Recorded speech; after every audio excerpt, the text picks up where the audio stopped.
बुद्धि को अपना गुलाम बना लो, जीत निश्चित होगी। ऐसा गौतम बुद्ध ने कई सालों पहले अपने शिष्यों को क्यों कहा था? इसके पीछे का रहस्य क्या है? तो इसके बारे में ही हम आज के इस वीडियो में कहानी के माध्यम से जानेंगे। तो उस कहानी की शुरुआत करते हैं। दोस्तों, क्या आप जैसा बनना चाहते हैं वैसा नहीं बन पा रहे हैं, या जो आप चाहते हैं अगर वो नहीं हो रहा है, तो आज की यह कहानी आपके लिए ही है।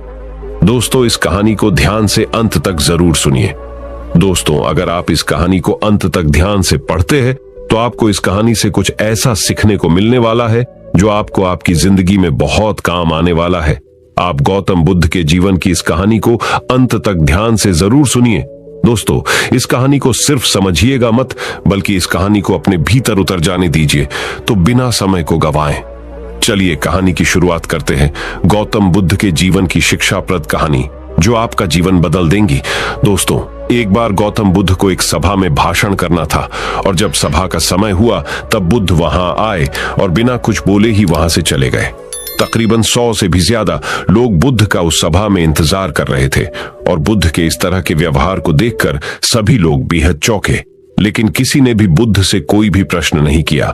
दोस्तों, अगले दिन फिर से सभा का आयोजन हुआ, और दूसरे दिन सभा में लोगों की संख्या तकरीबन घट गई। इस बार तकरीबन 80 लोग सभा में बैठे हुए थे। बुद्ध सभा में आए, लेकिन इस बार भी बुद्ध ने वही किया, यानी बुद्ध इस बार भी आए और बिना कुछ बोले ही वहां से चले गए। लोग दोबारा से चौंके, लेकिन किसी ने भी बुद्ध से कोई प्रश्न नहीं किया। अगले दिन सभा का आयोजन फिर से किया, लेकिन इस बार सभा में लोगों की संख्या और घट गई। इस बार सभा में केवल 50 लोग ही आए हुए थे। बुद्ध सभा में फिर से आए और उन्होंने इधर उधर देखा और बिना कुछ बोले ही सभा से चले गए। उसके बाद कुछ लोग क्रोधित भी हुए, क्योंकि लोगों ने अपना काम छोड़ छोड़ कर आए हुए थे, लेकिन किसी ने भी बुद्ध से कोई प्रश्न नहीं किया। अगले दिन फिर से सभा का आयोजन हुआ। दोस्तों, आप लोग जो इस कहानी को देख रहे हैं, आप में से भी कुछ लोग मन ही मन ये कह रहे होंगे कि अरे कितनी बार सभा का आयोजन होगा। और आप लोगों को भी इस कहानी को पढ़ते वक्त इरिटेशन होना शुरू हुआ, और जिन जिन लोगों को भी अभी इरिटेशन होनी शुरू हुआ है, उन लोगों को तो यह कहानी बड़े ध्यान से देखकर समझनी चाहिए, क्योंकि यह कहानी आपके लिए ही है। अगले दिन फिर से सभा का आयोजन हुआ, लेकिन इस बार सभा की संख्या और ज्यादा घट गई थी, यानी इस बार सभा में सिर्फ 30 लोग ही थे। फिर उसके बाद बुद्ध सभा में आए, मुस्कुराए, और फिर से बुद्ध ने वही किया, यानी बिना कुछ बोले ही वहां से चले गए। इस बार भी लोग बहुत क्रोधित हुए, और इस बार लोगों ने पीछे से कुछ कहा भी और बड़बड़ाए भी, लेकिन बुद्ध ने उनके किसी भी प्रश्न का उत्तर नहीं दिया। दोस्तों, अगले दिन फिर से सभा का आयोजन हुआ, और इस बार लोगों की संख्या बहुत ज्यादा घट गई थी, यानी इस बार सभा में कुल मिलाकर 15 लोग ही आए हुए थे। इस बार भी बुद्ध सभा में आए, लेकिन इस बार बुद्ध अपना आसन ग्रहण कर लेते हैं। फिर बुद्ध बोले, और बुद्ध ने उन 15 लोगों को उपदेश दिया, और वे 15 लोग ही बुद्ध के भिक्षु बन गए, और आगे चलकर उन 15 लोगों ने ही बुद्ध के ज्ञान को अलग अलग दिशाओं में फैला दिया। फिर एक दिन बुद्ध से किसी ने पूछा कि बुद्ध, आप कई दिनों तक बिना बोले ही सभा से क्यों चले जाते थे? फिर बुद्ध कहते हैं कि मैं उन लोगों को खोज रहा था जो लायक थे, यानी कि पहले दिन 100 से भी ज्यादा लोग आए हुए थे, उसमें से ज्यादातर लोग सिर्फ आए हुए थे। उन्हें मेरे उपदेश से कोई भी मतलब नहीं था, वे बस आ गए थे, और उसमें से ज्यादातर लोग सिर्फ देखने और सुनने आए हुए थे कि सभा में क्या होता है। वे मेरे काम के लोग नहीं थे, क्योंकि वे लोग मेरे ज्ञान को औरों तक नहीं पहुंचा सकते थे। मुझे तो उन लोगों की खोज थी जो मेरे ज्ञान को जन जन तक पहुंचा सके। कई दिनों तक सभा से बिना बोले ही मैं इसीलिए चला गया, क्योंकि मैं यह देखना चाहता था कि वे कौन लोग हैं जिनके भीतर वास्तव में प्यास है।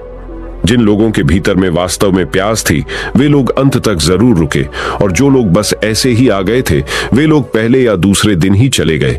जिनके भीतर धैर्य था, उन्हें मुक्ति का मार्ग भी मिला, और जो लोग जल्दबाजी में थे, वे लोग अब घर में बैठे हुए हैं। सवाल यह नहीं है कि मैं तुम्हें क्या दे सकता हूं, बल्कि सवाल यह है कि तुम क्या ले सकते हो। तुम्हारा पात्र कितना बड़ा है और कितने के तुम हकदार हो। जितने के तुम हकदार हो, उससे ज्यादा तुम्हें नहीं मिलेगा। फिर वह व्यक्ति बुद्ध से पूछता है कि बुद्ध लायक कैसे बने? फिर बुद्ध कहते हैं कि धैर्य के द्वारा। जिस व्यक्ति के अंदर धैर्य है, वह अपने जीवन में कुछ भी पा सकता है। सभा में जितने भी लोग आए हुए थे, और उसमें से अंत तक वही रुके जिनके अंदर धैर्य था। चाहे तुम्हारे जीवन में तुम्हारा लक्ष्य जो कुछ भी हो, लेकिन तुम बिना धैर्य के सफलता के चरम तक नहीं पहुंच सकते। फिर वह व्यक्ति बुद्ध से पूछता है कि कोई व्यक्ति अपने भीतर के धैर्य को कैसे बढ़ाए।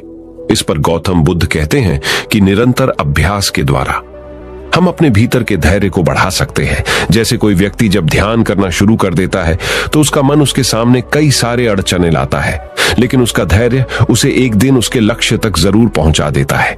फिर वह व्यक्ति बुद्ध से कहता है कि मैं समझ गया, बुद्ध में समझ गया, यानी मुझे धैर्य के साथ निरंतर अभ्यास करने की आवश्यकता है।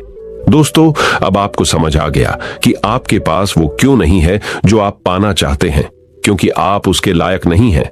आप लायक तभी बनेंगे जब आप अपने भीतर धैर्य को बढ़ाएंगे। और धैर्य कैसे बढ़ेगा? धैर्य बढ़ेगा निरंतर अभ्यास के द्वारा। और अभ्यास कौन करेगा? अभ्यास करेंगे आप, तो फिर करते क्यों नहीं? दोस्तों, खुद से ईमानदारी के साथ एक प्रश्न जरूर पूछिए कि जो आप भविष्य में बनना चाहते हैं उसके लिए क्या आप धैर्य के साथ कर्म कर रहे हैं? दोस्तों, अगर उसका उत्तर नहीं है तो अपनी असफलता के लिए जिम्मेदार आप खुद होंगे। दोस्तों, आज की यह गौतम बुद्ध की शिक्षाप्रद कहानी आपको पसंद आई होंगी तो नीचे कमेंट बॉक्स में यस जरूर लिखें। तो चलिए गौतम बुद्ध की दूसरी कहानी की शुरुआत करते हैं, जिसमें उन्होंने सफलता के रहस्यमयी 10 उपदेश दिए हैं। दोस्तों, अगर आप अपने लाइफ के हर एक क्षेत्र में सफलता प्राप्त करना चाहते हैं तो महात्मा बुद्ध के 10 उपदेश आपको सही रास्ते तक ले जाने में बहुत ज्यादा हेल्प करेंगे। तो दोस्तों, बिना समय को गंवाएं, चलिए जानते हैं गौतम बुद्ध के 10 उपदेश के बारे में जो आपकी जिंदगी बदल देंगे। दोस्तों, अगर आप इस वीडियो को अंत तक ध्यान से देखते हैं तो आपको सफलता दिलाने वाले महात्मा बुद्ध के 10 उपदेश जानने को मिलने वाले हैं जो आपको आपकी जिंदगी में बहुत काम आने वाले हैं। इसलिए इस वीडियो को अंत तक अवश्य देखिए। गौतम बुद्ध के 10 उपदेश जो आपका जीवन बदल देंगे। पहला उपदेश, जो मनुष्य के भीतर लगातार चलता रहता है वही उसके जीवन में घटता रहता है। दोस्तों, अगर किसी व्यक्ति के भीतर हर समय काम वासना चलती रहती है तो उसके जीवन में काम वासना ही घटित होगी। यदि किसी के भीतर हर समय धन के विचार चलते रहते हैं तो उसके जीवन में धन ही घटित होगा। और यदि किसी व्यक्ति के भीतर हर समय अपने जीवन को बदलने की इच्छा उठती रहती है तो उसका जीवन भविष्य में जरूर बदल जाएगा, जैसा उसने चाहा था। दूसरा उपदेश, निडर होकर आगे बढ़े। दोस्तों, केवल 2 गलतियां हैं जिसकी वजह से इंसान सफल नहीं हो पाता या सत्य को प्राप्त नहीं कर पाता है। पहली, शुरुआत ना करना और दूसरी, सागर तय ना करना। दोस्तों, ये बात उन 2 तरह के लोगों को दिखाती है जो अपने कारण से ही मंजिल तक नहीं पहुंच पाते हैं। पहले वो जो भाग्यवारी नजरिया रखते हैं और दूसरे वो जो मुश्किलों से घबराकर अपने काम को अधूरा छोड़ देते हैं। दोस्तों, अगर आपको अपनी लाइफ में आगे बढ़कर सफलता को प्राप्त करना है तो आपको इन दोनों तरह के लोगों से बहुत दूर रहना होगा और अपने आप में एक पॉजिटिव इंसान बन जाइए। आगे बढ़िए और किसी भी काम की शुरुआत कीजिए, और जिस काम की भी आप शुरुआत करो उसे आप पूरा करने की कोशिश कीजिए, फिर सफलता आपको जरूर मिल जाएगी। दोस्तों, अब जानते हैं महात्मा बुद्ध के तीसरे उपदेश के बारे में। तीसरा उपदेश, मेहनत के बिना कुछ नहीं। दोस्तों, आलसपन और कामचोरी आपको बर्बादी की ओर ले जाने वाला एक छोटा सा रास्ता है, जबकि मेहनत अच्छा और खुशहाल जीवन जीने का एकमात्र तरीका है। मूर्ख लोग बेकार हैं और बुद्धिमान लोग मेहनती हैं। अगर आपको अपनी लाइफ में आगे बढ़ना है तो आपको मेहनत करनी होगी। दोस्तों, मूर्खों की तरह बैठे बैठे कुछ भी नहीं मिलता है और सुनने से कुछ नहीं होता। अगर आपको अपनी लाइफ में आगे बढ़ना है तो आपको उस पर एक्शन लेना बहुत जरूरी पड़ता है। इसीलिए बुद्ध ने कहा है, मेहनत करो, क्योंकि मेहनत के बिना कुछ नहीं होता है। बुद्ध का चौथा उपदेश, खुश रहना है तो अच्छा सोचिए।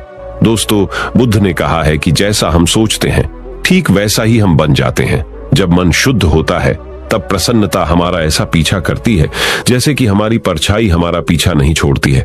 इसीलिए इंसान को हमेशा सकारात्मक बातें सोचनी चाहिए ताकि हर कठिन से भी कठिन परिस्थिति में वो आशा की किरण ढूंढ सके और अपनी लाइफ में खुश रह सके। सोच व्यक्ति के जीवन को बना भी सकती है और बिगाड़ भी सकती है, क्योंकि दोस्तों, जैसा व्यक्ति सोचता है वैसा ही वह बनता चला जाता है।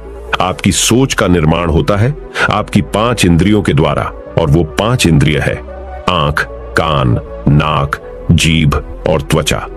जैसी भी जानकारी आप इन 5 इंद्रियों के द्वारा अपने अंदर लेते हैं वैसे ही आपकी सोच बन जाती है, और जैसी आपकी सोच बनती है वैसा ही आपका जीवन बन जाता है। इसीलिए अगर आप खुश रहना चाहते हो तो अच्छा सोचिए। बुद्ध का 5वां उपदेश, वर्तमान में जिए। दोस्तों, महात्मा बुद्ध ने कहा है कि अपने आज में जिए और भविष्य का सपना मत देखिए। अपने मन को हमेशा वर्तमान क्षण पर केंद्रित करें, क्योंकि यही एक रास्ता है अपने दुख और चिंताओं से मुक्ति पाने का, और यही तरीका आपको शांति की ओर ले जा सकता है। दोस्तों, ये सभी बातें हम सब पर लागू होती है, क्योंकि अक्सर हम अपनी बुरी आदतों का रोना रोते हैं या बेहतर भविष्य की कामना करते हैं, जिसके वजह से हम परेशान हो जाते हैं और उसके वजह से हम अपना आज खराब कर लेते हैं, जबकि आज ही सत्य है। दोस्तों, अगर हम अपना आज सुधार लेते हैं तो हमारा आने वाला कल अपने आप ठीक हो जाएगा, और हमें जिस चीज में खुशी चाहिए उसे हम आज ही के समय में पा लेंगे। छठा बुद्ध का उपदेश, शांति से रहना है तो शांति रहने दो। दोस्तों, बुद्ध ने कहा है कि जो आपको प्राप्त हुआ है उसकी तारीफ न करें और ना ही दूसरों से ईर्ष्या करें। जो लोग दूसरों से ईर्ष्या करते हैं वे लोग मन ही मन शांति कभी प्राप्त नहीं करते, या इसलिए खुद भी खुश रहिए और दूसरों को भी खुश रहने दें। दोस्तों, जो इंसान दूसरों से नफरत करता है वो कभी भी खुश नहीं रह सकता है और उसकी जिंदगी में कभी भी खुशी नहीं आती है। इसीलिए अगर आपको खुश रहना है तो आप दूसरों को शांति से रहने दें। बुद्ध का 7वां उपदेश, अच्छी संगत में रहे। दोस्तों, बुद्ध ने कहा है कि एक जंगली जानवर के मुकाबले एक कपटी और बुरा मित्र ज्यादा खतरनाक होता है। एक जंगली जानवर सिर्फ आपके शरीर को घाव कर सकता है, लेकिन एक बुरा मित्र आपके मन पर घाव कर सकता है। इसीलिए इंसान के सामाजिक और मानसिक विकास के लिए उसके आसपास के वातावरण पर जोर दिया जाता है। जैसी आपकी संगति होगी, ठीक वैसे आप बनते जाएंगे। जैसी संगति में हम रहेंगे वैसा हमारा व्यवहार होगा और वैसी ही हमारी जिंदगी बनेगी। इसीलिए बुद्ध ने कहा है कि हमेशा अच्छी संगत में रहे, ना कि बुरी संगत में। बुद्ध का 8वां उपदेश, अपने मन को नियंत्रित करे। दोस्तों, बुद्ध ने कहा है कि ना ही संसार बुरा है और ना ही सन्यास बुरा है। अगर कुछ बुरा है तो वो है व्यक्ति का विचलित मन, जो उसे कहीं टिकने नहीं देता है। इसीलिए हमें हर क्षण अपने मन को समझने का प्रयास करना चाहिए।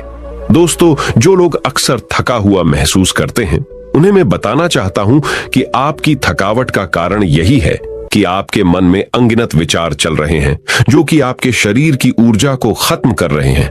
बुद्ध का 9वां उपदेश, व्यक्ति को व्यभिचार नहीं करना चाहिए।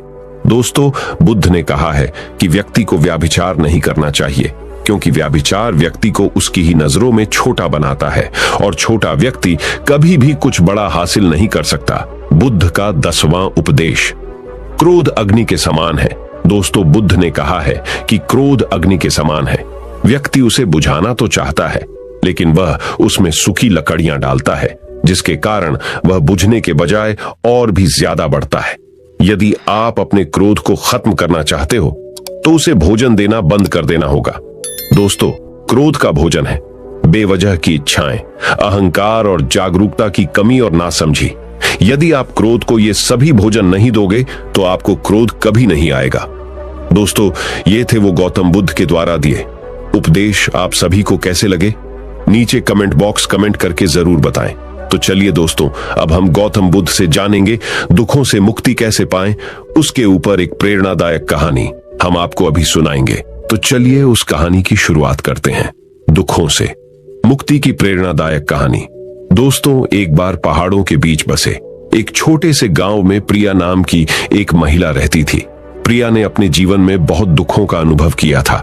उसने कम उम्र में अपने माता पिता को खो दिया था और एक ऐसे व्यक्ति से शादी कर ली थी जो उससे प्यार नहीं करता। प्रिया का पति शराबी था और अक्सर उसे शारीरिक और भावनात्मक रूप से प्रताड़ित करता था। प्रिया ने कई वर्षों तक इस दर्द को सहा था। एक दिन वह इसे सहन नहीं कर सकी और उसने यह फैसला किया कि वह उस दुख से मुक्त होना चाहती है जिसने इतने लंबे समय तक उसके जीवन को त्रस्त कर रखा था। वह जानती थी कि अगर वह एक सुखी जीवन जीना चाहती है या स्वतंत्रता का अनुभव करना चाहती है तो उसे अपना घर छोड़ना होगा। इसलिए एक रात उसने अपना एक छोटा सा बैग पैक किया और घर से निकल गई। प्रिया ने अपने गहने भी रख लिए थे जिन्हें बेचकर वह अपने सफर में आगे बढ़ सकती थी। जब वह सुनसान सड़क पर चल रही थी तो उसे राहत का एहसास हुआ। लंबे समय में पहली बार उसे लगा कि उसका अपने जीवन पर नियंत्रण है। प्रिया को नहीं पता था कि वह कहां जा रही है, लेकिन वह जानती थी कि उसे आगे बढ़ते रहना है। दिन हफ्तों में बदल गए और प्रिया अपने घर से बेहद दूर आ चुकी थी। उसे रास्ते में कई बाधाओं का सामना करना पड़ा, लेकिन वह आगे बढ़ती गई। उसने उस जीवन को पीछे छोड़ दिया था जिसने उसे इतना दर्द दिया था, और उसने कभी पीछे मुड़कर नहीं देखने का निश्चय किया था। चलते चलते प्रिया की मुलाकात एक वृद्ध आशी से हुई, जो नदी के किनारे एक छोटी सी झोपड़ी में रहते थे। प्रिया ने राशि से पूछा कि क्या वह उस दुख से मुक्ति पाने में उसकी मदद कर सकते हैं जिसने उसके जीवन को बर्बाद कर दिया था। आशी ने प्रिया को देखा और कहा, बच्ची, दुख से मुक्ति अपने आप बाहर नहीं मिल सकती। यह मन की एक अवस्था है जिसे व्यक्ति को भीतर से विकसित करना चाहिए। आपको अतीत को छोड़ना और वर्तमान क्षण में जीना सीखना चाहिए, तभी आप सच्ची स्वतंत्रता का अनुभव कर पाओगे। प्रिया ने आशी की बातों को ध्यान से सुना और उसने महसूस किया कि वह बहुत लंबे समय से अपने अतीत को पकड़े हुए थी, इसीलिए उसका दर्द कम नहीं हो पा रहा था। उसने आशी को धन्यवाद दिया और अपनी यात्रा जारी रखी। चलते चलते प्रिया ने राशि की शिक्षाओं का अभ्यास करना शुरू कर दिया। उसने अतीत को जाने देना शुरू किया और वर्तमान क्षण पर ध्यान केंद्रित किया। फिर उसे जीवन की साधारण चीजों में भी खुशी मिलने लगी। प्रिया एक गांव से गुजर रही थी जहां पर पोस्टर लगे थे कि प्राइमरी स्कूल में शिक्षक की आवश्यकता है। प्रिया पढ़ी लिखी थी और उसे पैसे की भी आवश्यकता थी, इसलिए वह बच्चों को पढ़ाने लगी। एक दिन प्रिया लोगों के एक समूह से मिली जो आग के चारों ओर इकट्ठा थे। वे नाच रहे थे और गा रहे थे और उनकी हंसी हवा में गूंज रही थी। प्रिया पहले तो इसमें शामिल होने से हिचकिचा रही थी, लेकिन उसके भीतर की आवाज उसे उस समूह में जाने और मजे करने के लिए कह रही थी। प्रिया ने समूह के साथ नृत्य किया और खूब हंसी। लंबे समय में पहली बार वह वास्तव में खुशी महसूस कर रही थी।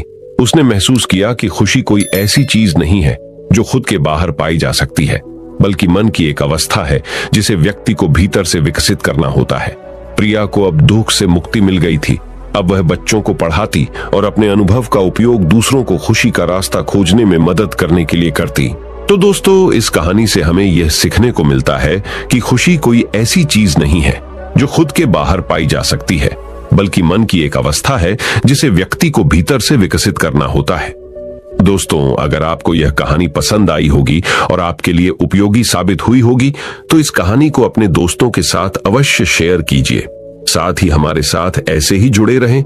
तो चलिए बढ़ते हैं हमारे गौतम बुद्ध की अगली कहानी की तरफ, जो कि आपको जिंदगी की बहुत अच्छी सीख देने वाली है। तो चलिए शुरू करते हैं गौतम बुद्ध की शिक्षाप्रद कहानी। गौतम बुद्ध की शिक्षाप्रद कहानी। दोस्तों, एक बार गौतम बुद्ध अपने भिक्षुओं के साथ एक वृक्ष के नीचे बैठ विश्राम कर रहे थे।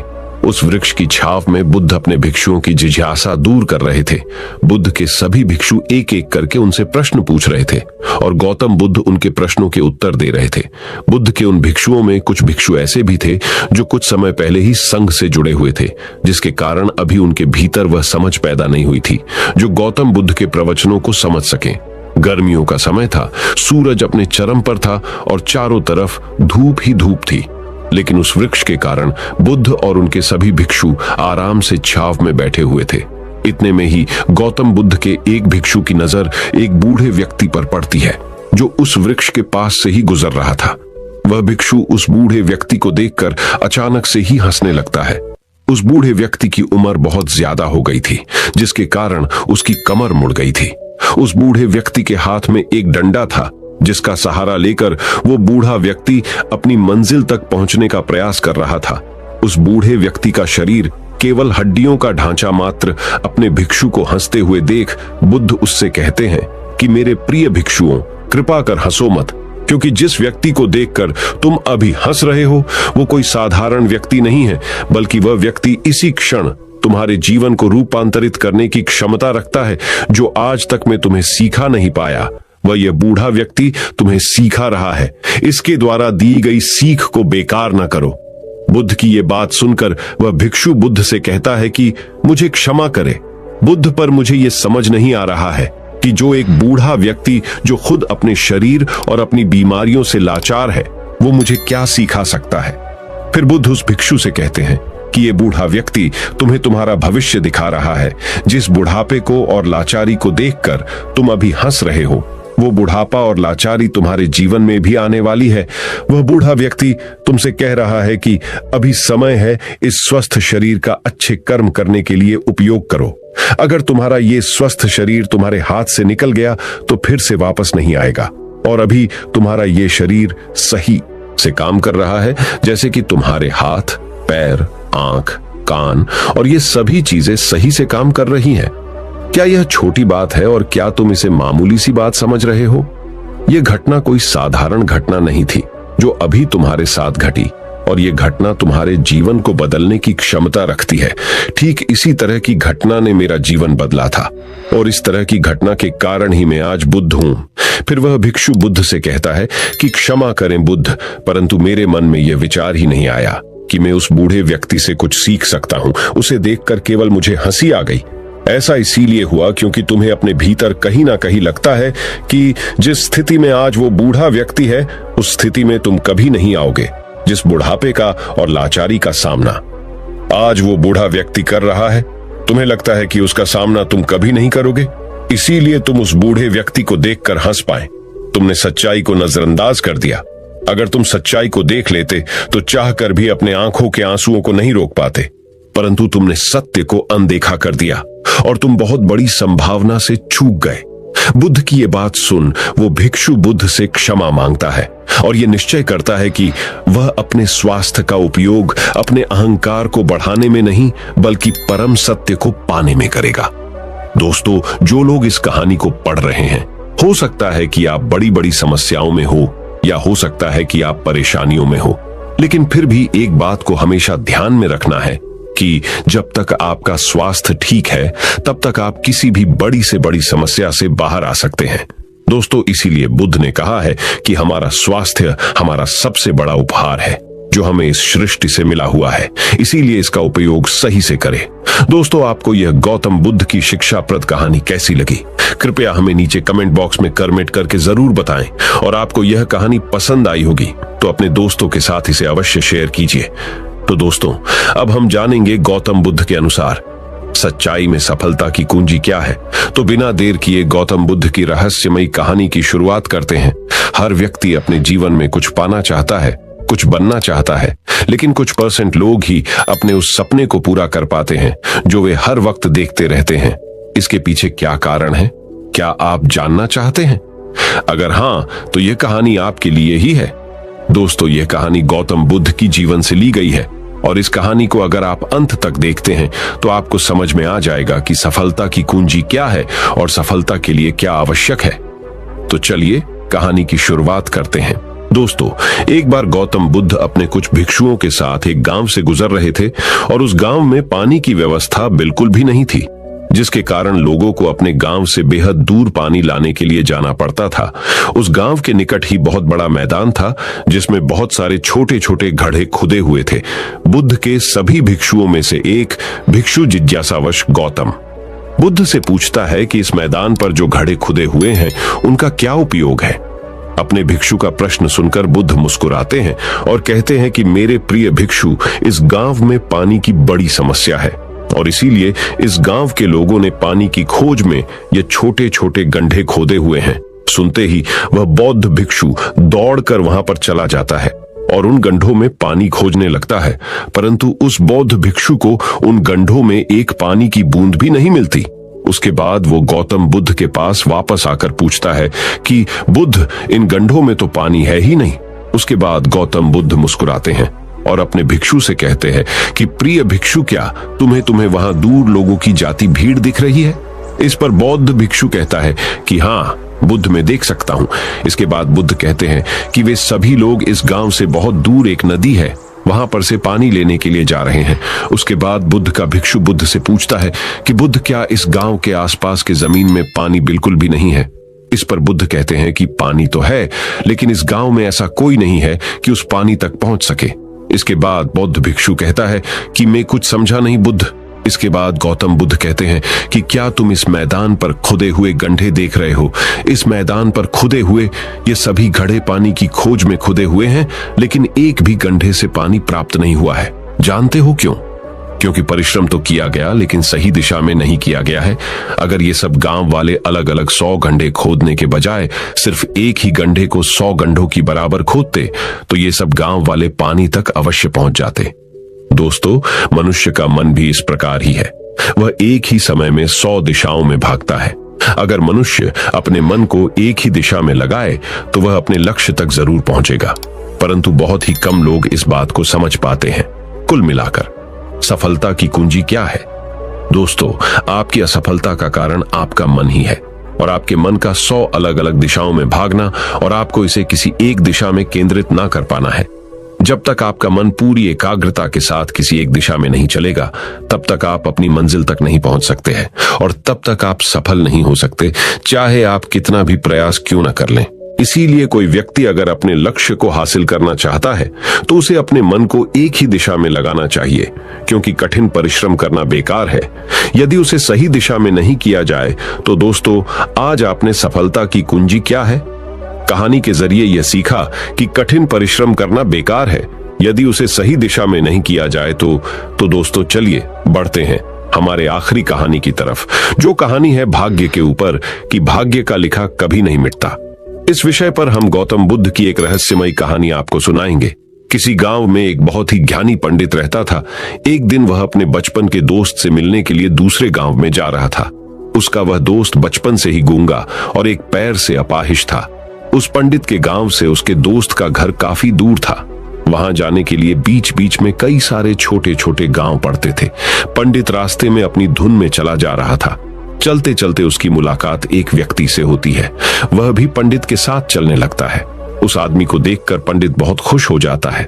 उसने सोचा, चलो अच्छा हुआ, साथ साथ चलने से उसका सफर आसानी से कट जाएगा। बात की शुरुआत करने के लिए उस पंडित ने उस व्यक्ति से उसका नाम पूछा तो उसने अपना नाम धर्मराज बताया।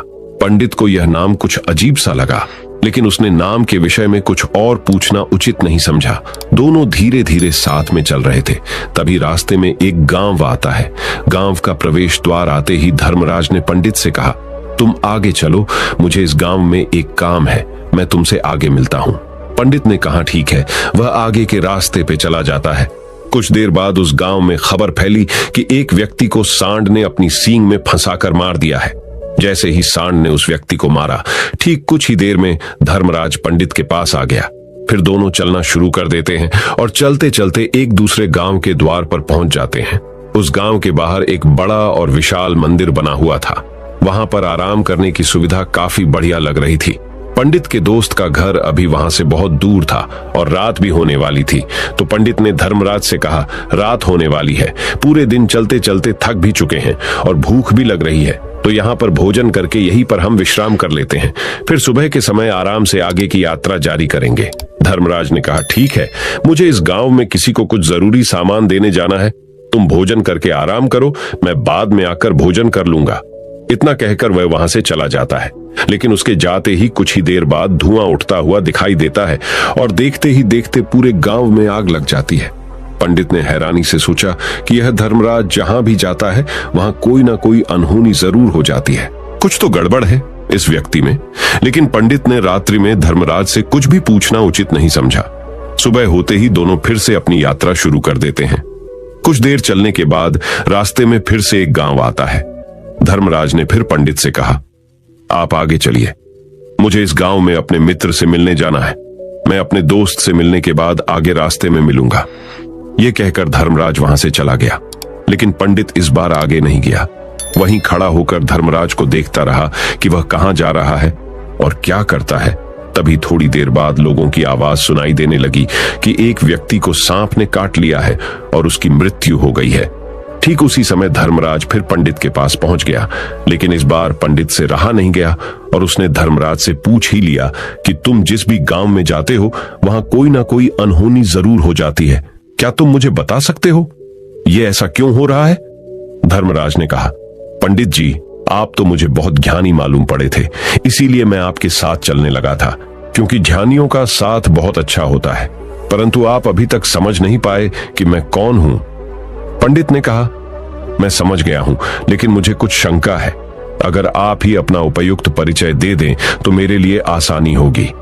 तब धर्मराज ने जवाब दिया कि मैं यमदूत हूं और यमराज की आज्ञा से उन लोगों के प्राण हरण करता हूं जिनकी उम्र पूरी हो चुकी है। हालांकि पंडित को पहले से ही इस बात की आशंका थी, फिर भी धर्मराज के मुंह से ये बातें सुनकर वह घबरा गया। लेकिन वह हिम्मत करके पूछता है कि अगर तुम सच में यमदूत हो तो मुझे बताओ, अगली मृत्यु किसकी है? धर्मराज ने जवाब दिया, अगली मृत्यु तुम्हारे उसी मित्र की है जिससे तुम मिलने जा रहे हो, और उसकी मृत्यु का कारण भी तुम ही बनोगे।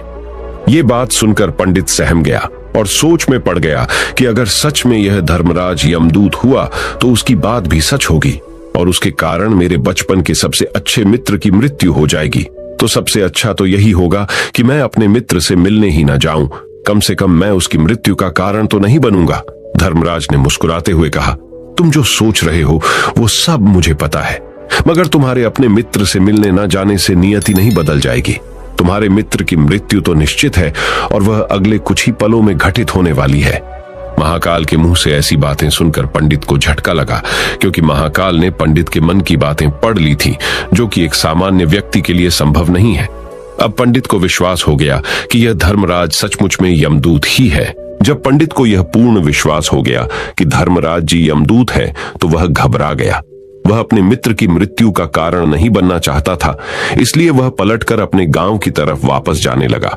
लेकिन जैसे ही पंडित वापस जाने के लिए मुड़ा, उसने देखा कि उसका मित्र तेजी से उसकी तरफ चला आ रहा है, जो कि पंडित को देखकर अत्यंत प्रसन्न दिखाई पड़ रही थी। अपने मित्र के आने की गति को देखकर पंडित को ऐसा लगा कि जैसे उसका मित्र काफी देर से उसका ही पीछा कर रहा है, लेकिन वह बचपन से ही गूंगा था और एक पैर से लंगड़ा भी था, इसलिए ना तो वह पंडित को आवाज देकर रोक पाया था और ना ही उस तक पहुंच पा रहा था। लेकिन जैसे ही वह पंडित के पास पहुंचा, अचानक ही जमीन पर गिर पड़ा और उसकी मृत्यु हो गई। पंडित हक्का बक्का होकर धर्मराज की ओर देखने लगा, जैसे कि वह पूछना चाह रहा हो कि आखिर क्या हुआ। धर्मराज पंडित के मन में उठ रहे प्रश्नों को समझ गया और बोला, तुम्हारे मित्र ने पिछले गांव में ही तुम्हें देख लिया था और मैं वहीं से ही तुम्हारा पीछा कर रहा था, लेकिन गूंगा और लंगड़ा होने की वजह से वह तुम तक नहीं पहुंच पाया। उसने अपनी पूरी ताकत लगाकर तुम तक पहुंचने का प्रयास किया, लेकिन बुढ़ापे में बचपन जैसी ताकत नहीं होती, इसलिए हार्ट अटैक होने के कारण उसकी मृत्यु हो गई, क्योंकि वह तुमसे मिलने के लिए अपनी सीमाओं को तोड़कर तुम्हारे पीछे भाग रहा था। इसलिए अपने मित्र की मृत्यु का कारण भी तुम ही कहलाओगे। अब पंडित को पूर्णतः विश्वास हो गया था कि धर्मराज एक यमदूत है और उसका कार्य जीवों के प्राण हरना है। लेकिन पंडित एक ज्ञानी व्यक्ति था, वह यह भी जानता था कि मृत्यु पर किसी का वश नहीं है, सबको एक न एक दिन मरना ही है। यही सोचकर उसने अपने आप को संभाल लिया।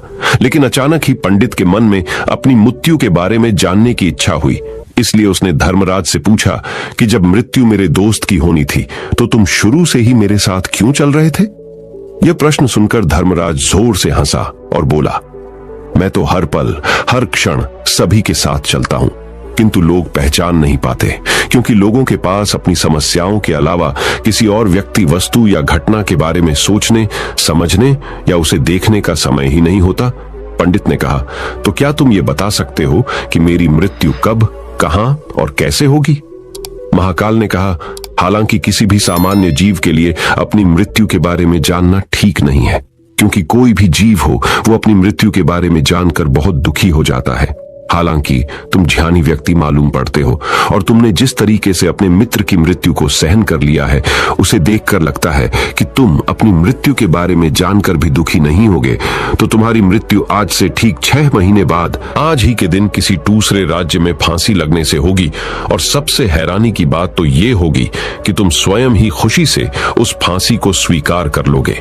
इतना कहकर धर्मराज वहां से चला गया, क्योंकि अब धर्मराज के पास पंडित के साथ चलते रहने का कोई कारण न था।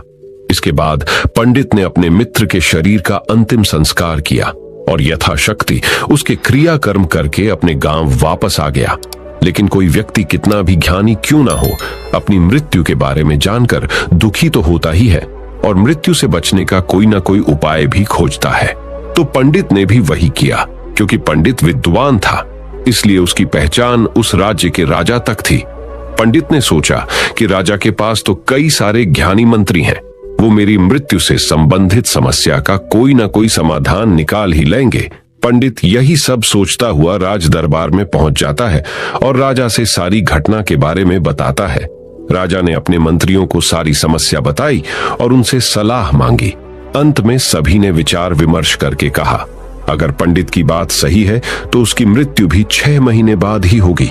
लेकिन मृत्यु तो तब होगी जब वह किसी दूसरे राज्य में जाएगा। यदि वह किसी दूसरे राज्य में जाए ही ना तो मृत्यु ही नहीं होगी। मंत्रियों की यह सलाह राजा को भी सही लगी। इसके बाद पंडित के रहने की सारी व्यवस्था महल में ही कर दी गई और राजा के आदेश के बिना उस पंडित से किसी को भी नहीं मिलने दिया जाता था। लेकिन पंडित कहीं भी आ जा सकता था ताकि पंडित को ये ना लगे कि वो राजा की कैद में है। परंतु पंडित डर के मारे स्वयं ही कहीं आता जाता नहीं था। धीरे धीरे महीने गुजर गए और पंडित की मृत्यु का समय नजदीक आने लगा और अंततः वह भी दिन आ गया जिस दिन पंडित की मृत्यु होनी थी। तो जिस दिन पंडित की मृत्यु होनी थी उसके एक रात पहले पंडित डर के मारे जल्दी ही सो गया ताकि जल्दी से वह रात बीत जाए और अगला दिन आ जाए ताकि मृत्यु टल सके। लेकिन पंडित को नींद में चलने की बीमारी थी और अपनी इस बीमारी के बारे में वह स्वयं ही नहीं जानता था। तो फिर राजा, मंत्री या किसी वैद्य को इसके बारे में बताने का कोई प्रश्न ही नहीं उठता। पंडित अपनी मृत्यु को लेकर बहुत चिंतित था। वह पिछले कई दिनों से ठीक से सो भी नहीं पा रहा था और नींद में चलने की बीमारी भी तभी होती है जब व्यक्ति ठीक से सो नहीं पा रहा हो। तो उस रात भी पंडित को नींद में चलने का दौरा पड़ा। वह उठा और महल से निकलकर अस्तबल में गया। क्योंकि पंडित राजा का खास मेहमान था इसलिए किसी भी पहरेदार ने उसे नहीं रोका और न ही किसी तरह की कोई पूछताछ की। अस्तबल में पहुंचकर वह सबसे तेज चलने वाले घोड़े की पीठ पर सवार होकर नींद में ही अपने राज्य की सीमा से बाहर दूसरे पड़ोसी राज्य में चला गया। इतना ही नहीं, वह दूसरे राज्य के राजा के महल में पहुंच उस महल के पहरेदारों ने भी उसे नहीं रोका और ना ही कोई पूछताछ की। सभी लोग रात्रि का अंतिम प्रहार होने के कारण गहरी नींद में थे। वह पंडित सीधे राजा के सैन्य कक्ष में पहुंचा जहां राजा और रानी सो रहे थे। वह पंडित वहीं जाकर सो गया। सुबह हुई तो राजा ने पंडित को रानी के बगल में सोया हुआ देखा तो है बहुत क्रोधित हो गया। राजा ने पंडित को कैद करने का आदेश दे दिया। पंडित गिरफ्तार हो गया। लेकिन पंडित तो भौचक्का था। उसे तो कुछ समझ नहीं आ रहा था कि आखिर वह दूसरे राज्य में और राजा के सैन्य में कैसे पहुंचा। लेकिन वहां उसकी ये सब सुनने वाला कोई नहीं था। राजा ने पंडित को दरबार में पेश करने का आदेश दिया। कुछ देर बाद उस पंडित को दरबार में लाया गया। पंडित को देखते ही राजा इतना आग बबूला हो गया कि उसे फांसी पर चढ़ा देने का हुक्म सुना दिया। फांसी की सजा सुनकर पंडित कांप गया, लेकिन फिर भी थोड़ी सी हिम्मत जुटाकर राजा से बोला, महाराज, मैं नहीं जानता कि मैं राजमहल तक कैसे पहुंचा। मैं यह भी नहीं जानता हूं कि आपके सैन्य कक्ष तक मैं कैसे आया और आपके महल के किसी पहरेदार या सैनिक ने मुझे रोका क्यों नहीं। लेकिन मैं इतना जरूर जानता हूं कि आज मेरी मृत्यु होनी थी और वो होनी भी जा रही है। राजा को यह बात थोड़ी अजीब लगी। उसने पंडित से पूछा, तुम्हें कैसे पता कि आज तुम्हारी मृत्यु होनी है? राजा के इस प्रश्न के जवाब में पंडित ने पिछले 6 महीने का सारा वाकया राजा को सुना दिया और बोला, महाराज, मेरा क्या, किसी भी सामान्य व्यक्ति में इतना साहस नहीं कि वह राजा के सैन्य कक्ष में राजा की उपस्थिति में रानी के साथ सो जाए। राजा को पंडित की बात में थोड़ा तर्क दिखाई पड़ा, परंतु उसने सोचा कि यह मृत्यु से बचने के लिए धर्मराज और उसके द्वारा अपनी मृत्यु की भविष्यवाणी की कहानी बना रहा है। इसलिए राजा ने पंडित से कहा, यदि तुम्हारी बात सत्य है और आज ये तुम्हारी मृत्यु का दिन है, जैसा कि यमदूत धर्मराज ने तुमसे कहा था, तो आज तुम्हारी मृत्यु का कारण मैं नहीं बनूंगा। लेकिन यदि तुम्हारी बात झूठी निकली तो निश्चित ही आज तुम्हारी मृत्यु का दिन होगा, क्योंकि जिस राज्य से पंडित आया था उस राज्य का राजा इस राजा का मित्र था। इसलिए इस राजा ने तुरंत अपने कुछ सैनिकों को पड़ोसी राजा के पास भेजकर पंडित की बात की, सत्यता का प्रमाण मांगा। भेजे गए सैनिक शाम तक लौटे और उन्होंने राजा को बताया कि महाराज, पंडित जो कुछ भी कह रहा है वो सब सत्य है। पड़ोसी राज्य के राजा ने पिछले 6 महीने से पंडित के रहने की सारी व्यवस्था अपने ही महल में कर रखी थी। पंडित राजा का खास मेहमान था। कल शाम राजा आखिरी बार पंडित से उसके कक्ष में मिले थे और उसके बाद यह इस राज्य में कैसे पहुंच गया, इसकी जानकारी किसी को भी नहीं है।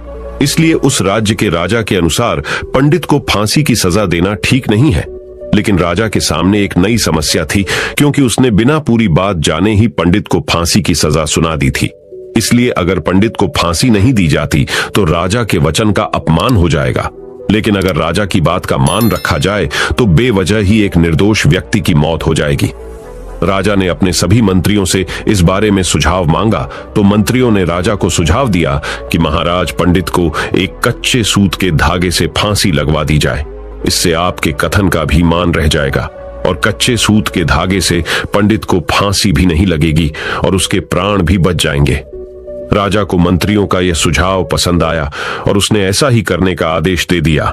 पंडित के लिए कच्चे सूत के धागे से फांसी का फंदा बनाया गया और नियम के अनुसार पंडित को फांसी पर चढ़ाया जाने लगा।